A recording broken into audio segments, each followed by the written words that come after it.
Irán no es cualquier país para la Argentina. Del mismo modo que el secuestro de Nicolás Maduro y el colapso del régimen bolivariano, que después mutó y cambió para mantenerse en el poder, provocó un bruto temblor y un bruto interés aquí en la Argentina, porque Venezuela era un lugar, un espejo posible para la Argentina. Tanto se habló de si Argentina se iba a convertir en Venezuela y la cantidad de venezolanos que vinieron para acá y el empobrecimiento, pero también la posibilidad de una hiperinflación. Ese espejo de Venezuela siempre fue importante a la hora de analizar lo que pasó con la caída de Nicolás Maduro. Y entonces Venezuela no era cualquier país para la Argentina. Irán tampoco es cualquier país para la Argentina. Por más que quede lejos, por más que pertenezca al mundo árabe, musulmán, por más que se hable en otro idioma y no se hable en castellano, Irán, para la justicia argentina y para el Estado argentino, sigue siendo el responsable de 2 atentados contra la embajada y contra la AMIA que dejaron 100 muertos al menos. Y luego fue aquel país con el cual Cristina Fernández de Kirchner, con un guiño de los Estados Unidos, quiso hacer un acuerdo, aquel memorándum que la llevó a un procesamiento a Cristina y que todavía sigue dando vueltas en los tribunales de Comodoro Pi. Irán no es cualquier país para la Argentina. Y del mismo modo que Nicolás Maduro se había convertido en un régimen que había nacido revolucionario, se convirtió en un régimen autocrático que maltrataba a su pueblo y lo había sumido en penurias como si fuera una dictadura de derecha más. Del mismo modo, el régimen iraní, que había nacido revolucionario contra un gobierno de derecha como era el del Shah, y era una revolución, en este caso teocrática, con los años se fue convirtiendo en un régimen autocrático que también se había olvidado de la gente y que tenía mucha resistencia popular, tanta como para que hoy mismo se estén viendo y estén llegando en un país donde cortan internet. Tengan en cuenta que hace unos meses, cuando hubo rebelión en las calles y 2.000 personas fueron asesinadas porque se quejaban de la inflación, cortaron internet y otra vez han vuelto a cortar internet en Irán y apenas algunos videos trascienden desde Irán. Entre esos videos llegan videos donde la gente tira las estatuas del ayatollah Khomeini, que no es el que se murió ahora, que es el ayatollah Khamenei, del ayatollah Khomeini, del de la primera revolución, festejando. Ahí tienen las imágenes con las cuales la gente festeja en las calles la caída, la muerte de Khamenei, tirando las estatuas de Khomeini. Es un régimen que había perdido el apoyo popular y estaba hackeado, igual que el régimen de Nicolás Maduro. Hay una diáspora iraní, hay un exilio iraní, igual que hay un exilio venezolano. Eran regímenes muy parecidos de dictadores impresentables. Pero no nos engañemos. Si uno mira el tablero geopolítico, Estados Unidos convivió con Irán mucho tiempo, aunque no le gustara el gobierno, y a veces negociaba, a veces no negociaba. Lo mismo con la Venezuela de Chávez y de Maduro, y la dejaron estar. ¿Qué fue lo que cambió para que Estados Unidos, con Trump a la cabeza, decida ir a derrocar ambos regímenes? Lo que cambió es China. Porque tanto en el caso de Venezuela como en el caso de Irán, lo que busca Estados Unidos es cortarle las canillas de petróleo a China. No nos engañemos, acá nadie busca, digamos, por lo menos Estados Unidos lo demostró en Venezuela, no le interesaba demasiado que hubiera inmediatamente democracia en Venezuela. Lo que le interesaba era que Venezuela dejara de venderle petróleo a China y ese petróleo fuera para los Estados Unidos. ¿Es porque Estados Unidos necesita ese petróleo? No tanto. Lo que no quiere es que ese petróleo vaya para China. Y sobre todo en el caso de Irán era peor. Vean esto. Primero vean este lugar, que es tal vez el arma más poderosa de la cual dispone Irán, que es bloquear este paso tan chiquitito en el estrecho de Hormuz, que es por donde pasa buena parte del petróleo, no solamente de Irán, sino también de Arabia Saudita, de los Emiratos Árabes Unidos. De por aquí se exporta el petróleo hacia otros países, sale de ahí al Océano Índico y se exporta a otros países. Sin embargo, la mayor parte del petróleo que pasa justamente por ese lugar, por el estrecho de Hormuz, va a China. Y es un petróleo que sobre todo viene de Irán, porque Estados Unidos ya no le compraba petróleo a Irán, el petróleo de Irán iba a parar a China. Entonces lo que estamos viendo, primero con el ataque a Venezuela y ahora con los misilazos sobre Irán, es el primer capítulo de una guerra no declarada, o en todo caso una guerra comercial, contra China. Estados Unidos necesita de alguna manera encarecer los productos chinos, encarecerle la energía. China sabe que esto va a pasar y por eso está en una carrera acelerada generando autos eléctricos, energía nuclear, porque sabe que en algún momento esto podía pasar. Es más, en junio del año pasado hubo los primeros ataques de Estados Unidos sobre Estados Unidos y de Israel contra Irán. Y decían que lo que estaban buscando era atacar instalaciones nucleares. Efectivamente, destruyeron instalaciones nucleares. En aquel momento pasó desapercibido y muchas fuentes de inteligencia dijeron que lo que habían intentado también hacer era bombardear esto. ¿Qué es esto? Una línea de ferrocarril que lleva petróleo desde Irán hasta China. El tren tarda 15 días en llegar. Son ferrocarriles que van cargados de vagones de petróleo. Tardan 15 días. Ustedes miran, 15 días de tren. Sí, 15 días. Pero es mucho menos que lo que tardan los barcos en pegar toda la vuelta. Y de esa manera China se garantizaba el petróleo iraní. E Irán se garantizaba que el petróleo llegara a China sin pasar por lugares donde domina Estados Unidos. Y para colmo, China e Irán, junto con otros países que integran los BRICS, habían acordado que esas transacciones ya no se hicieran en dólar. Esto generó, fíjense, si uno lo analiza en términos de fechas, en mayo del año pasado empezó a correr ese tren que llevaba petróleo a la China. En junio atacaron las centrales nucleares. De vuelta, el conflicto no es un conflicto ni por las democracias, ni contra las dictaduras. Esto es la parte superficial, es un conflicto de geopolítica. Un conflicto que tiene a la Argentina también en un lugar de esta geopolítica donde el presidente Milei apoya claramente a los Estados Unidos. Y el próximo plazo de este conflicto va a tener que ver con los pasos de las mercancías que vienen de China. Estados Unidos no solo quiere cortarle el flujo de petróleo, sino también dominar los lugares por donde pasan las mercancías chinas y por eso quiere el control de Groenlandia, por eso expulsó a las empresas chinas que estaban creciendo en el Canal de Panamá y por eso expulsó también de Tierra del Fuego a una empresa china que había que quería construir un puerto comercial que nunca se construyó. El puerto era de la esfera provincial, se lo sacaron a la provincia de Tierra del Fuego y ahora lo maneja la nación. Entonces, lo que estamos viendo, y enseguida vamos a tomar contacto con nuestros corresponsales en Israel, en Estados Unidos, a ver qué está pasando, qué es lo que viene, porque fueron misilazos de un lado al otro todo el fin de semana. Por cierto, uno puede imaginar que frente a la potencia de los Estados Unidos, poco va a poder aguantar Irán, pero todavía tiene capacidad de daño, y tiene capacidad de daño sobre todo si bloquea el estrecho de Hormuz, porque eso va a generar que suba el precio del petróleo. Y ahí entra otra vez la Argentina, por eso les digo, lo que pasa en Irán no es cualquier cosa para la Argentina. La Argentina se ha convertido, en cuestión de unos pocos años, a partir de la explotación más intensa y más seria de Vaca Muerta, en un país exportador de petróleo. No es uno de los grandes exportadores de petróleo como Venezuela o como Arabia Saudita, pero es un país exportador de petróleo neto. El petróleo ya genera divisas, no tantas como el campo, pero sí genera divisas y va a generar todavía más divisas porque es una industria que en términos de exportación va creciendo. Entonces, el aumento del precio del petróleo, enseguida lo vamos a analizar con Enlal Lecher, va a traer más divisas a la Argentina, va a aliviar la voracidad del gobierno, siempre necesitado de dólares para que vayan a las reservas.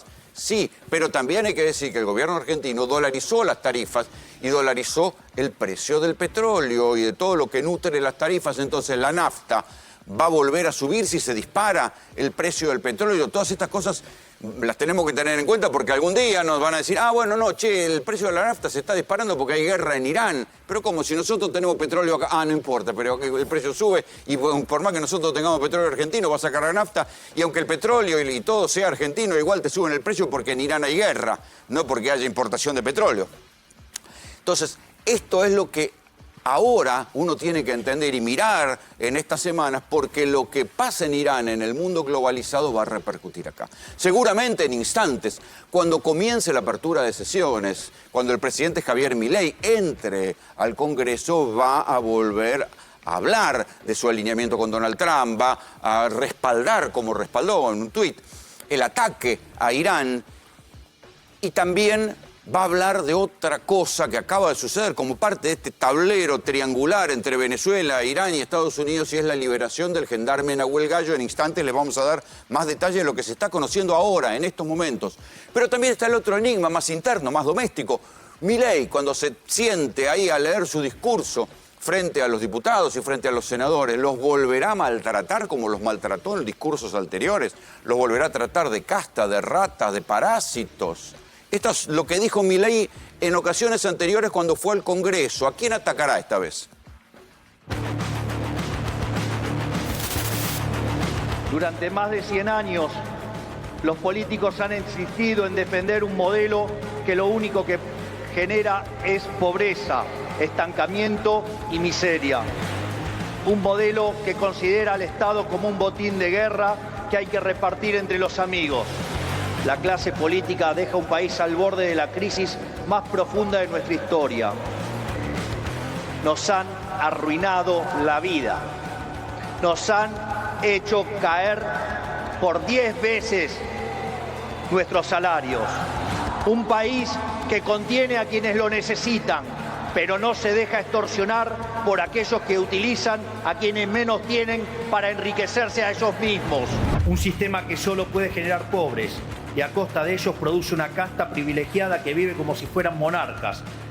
Tras haber visto con mis propios ojos y en detalle la vulgaridad del despilfarro con el que la política se acostumbró a vivir, ratifico una vez más que no se trata de impericia, que un sistema que haga tanto daño a tanta gente no es casualidad el desastre en lo que nos han sumergido. Cristina Fernández de Kirchner, que ha sido responsable de uno de los peores de los gobiernos de la historia. Es una inmoralidad que en un país pobre como el nuestro, los gobiernos gasten el dinero de la gente para comprar voluntades de periodistas. Debo ser honesto en decirles que no tengo demasiadas esperanzas de que tomen este camino. Creo que la corrupción, la mezquindad y el egoísmo están demasiado extendidos, que demuestren que a pesar de nuestras diferencias podemos anteponer los intereses de la nación a los miserables intereses electorales. La política siempre defendió al Estado con uñas y dientes, viendo la administración pública como un botín a ser conquistado.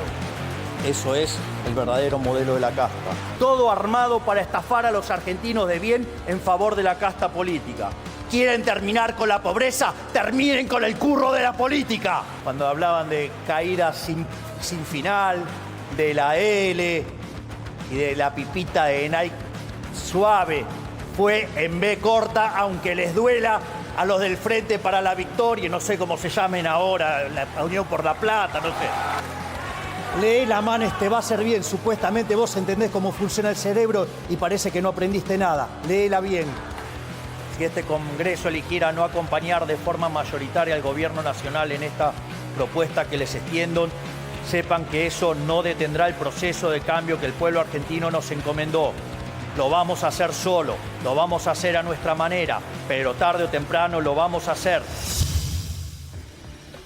Estos fueron los anteriores discursos, fragmentos de los anteriores discursos de Milei en la apertura de sesiones o cuando fue al Congreso a hablar ante diputados y senadores.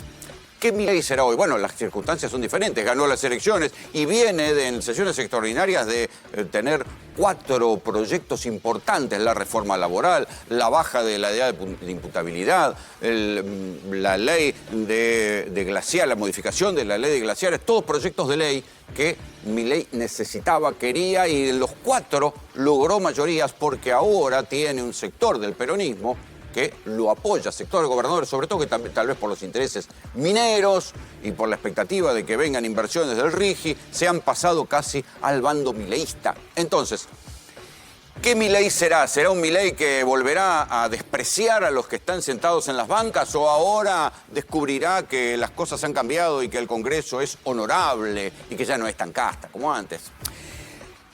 Incidirá otra vez, reincidirán los ataques, que esta es la nueva moda.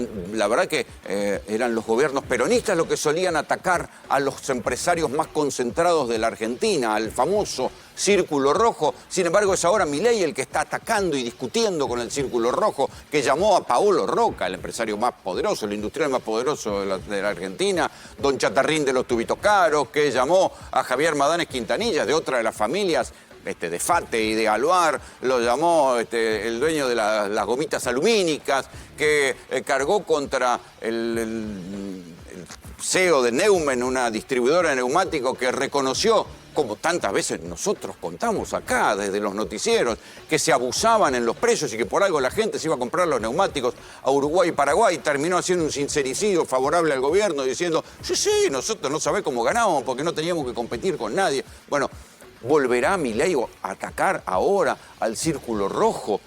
¿Habrá algún tipo de anuncio respecto de los militares, de los represores presos de los tiempos de la dictadura? Está la especulación de si va a haber un anuncio de indulto, incluso de Milei, respecto de los represores que están presos por la justicia, ¿no? No es que están presos, no es que son presos políticos, son presos que tuvieron su debido proceso judicial y terminaron detenidos.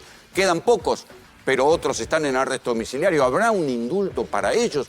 Todas estas son las cosas que se esperan de este discurso, pero Milei llega en un muy buen momento político, pero no en un buen momento económico. Por más que el INDEC haya difundido que en el año 2025 la economía creció por arriba del 4%, cuando uno mira y acerca la lupa, lo que ve es que lo que crecen son los ganadores de siempre, los que diseñan un país para el 20% de la Argentina, el petróleo, el gas, la minería, el campo y los bancos. Nadie más. No gana nadie más en la Argentina. No le va nada bien a nadie más. Entonces entran autos importados más baratos, pero no rebajan el precio del transporte. Van a venir gente, empresas como Breitling, que van a vender relojes caros, relojes de lujo, sí, para el 20% de los ganadores. Pero la actividad industrial, la actividad comercial, está para atrás. Lo que nosotros les contamos semana a semana en GPS, las 22.000 empresas cerradas, los 300.000 puestos de trabajo que se perdieron, puestos de trabajo en blanco, cómo caerá la reforma laboral que simplifica las indemnizaciones por despido en este contexto de retracción económica. Será un balde de nafta sobre el fuego ya incendiado de los despidos y de los cierres de empresas. Todavía no se sabe porque la reforma se terminó de aprobar el viernes. Pero los números de la economía, los números del empleo, en verdad, son preocupantes. ¿Cómo está políticamente en términos de encuestas? Y según cómo se lo mire, como si se mira el vaso medio lleno o el vaso medio vacío. Vamos a estar hablando esta noche en GPS con Sheila Vilk, con Raúl Timerman sobre números y encuestas y cómo está Milei. Pero una encuesta que se difundió, una encuesta de una encuestadora brasileña, Atlas Intel, que acertó bastantes cosas midiendo la intención de voto en la Argentina, dice que Milei todavía conserva el mismo caudal de votos del 40%, más o menos, con el cual llegó a las elecciones, pero que tiene un 54% de rechazo. Entonces, desde el mileísmo dicen, podemos ganar en primera vuelta porque el peronismo está peleado, la oposición está dispersa, entonces si conservamos este caudal de votos ganamos en primera vuelta. Pero por otro lado, cuando uno mira la situación económica, en la misma encuesta de Atlas Intel, lo que ve es que hay un 62% de la gente que está en una mala situación económica, y solamente un 20%. Fíjense qué casualidad, 21% dicen que la están pasando bien, que están bien, conformes con su situación económica. Este país, para el 20% que se está diseñando en el cambio de matriz productiva que está haciendo Milei, es un país para el 20% de la gente, donde el 20% de la gente le va a ir bien. El resto, verá, cuando uno dice, bueno, y si le va bien solamente al 20% de la gente, ¿de dónde sale el 40% del apoyo a Milei? Del 20% que todavía cree que en algún momento le va a tocar la sortija o que la zanahoria del burro no es una estafa y le va a ir bien y van a poder recuperarse y van a mejorar su situación económica y todavía tienen expectativas de que algo cambie en su situación económica para mejor y no para peor. Con este cuadro, Milei llega al Congreso. En instantes va a estar hablando. Bienvenidos. Esto es GPS.